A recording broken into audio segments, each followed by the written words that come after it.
भोंदूगिरीच्या नावाखाली महिलांचं लैंगिक शोषण करणाऱ्या अशोक खरातने अखेर तोंड उघडलं आहे। त्याने महिलांवर अत्याचार कसा केला याची कबुली दिली आहे।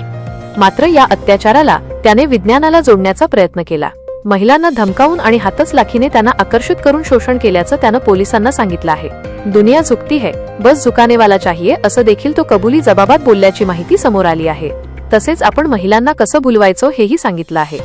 अशोक खरातच्या या कबुलीमुळे या प्रकरणाला नवं वळण लागलं आहे। पोलीस सूत्रांनी दिलेल्या माहितीनुसार खरातने पोलीस कोठडीत अनेक धक्कादायक खुलासे केले। त्याने आपल्या कृत्याची कबुली दिली असली तरी त्याने याबाबत कसलाही पश्चाताप व्यक्त केला नाही। उलट त्याने महिलांना आपल्या जाळ्यात ओढण्यासाठी वापरलेल्या ट्रिक्सला विज्ञानाचं नाव दिलं आहे।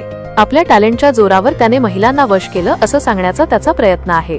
भोंदू खरातने पीडित महिलांना मानसिक दबावाखाली आणून त्यांच्यावर वर्चस्व निर्माण केलं। ज्या गोष्टींना लोक चमत्कार अथवा वशीकरण समजतात तेच हातच लाखीने केल्याचं त्याने मान्य केलं। लोकांच्या मानसिकतेचा अभ्यास करून आणि विज्ञानातील काही ट्रिक्स वापरून त्याने महिलांना भुलवल्याची कबुली देखील दिली आहे। त्यामुळे आपल्याकडे दैवी शक्ती असल्याचा दावा करणाऱ्या खरातने स्वतःच कथित दैवी शक्तीमागचं थोतांड उघड केलं आहे।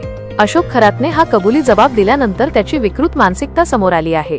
या घृणास्पद कृत्यात त्याला आणखी कुणाची मदत होत होती का?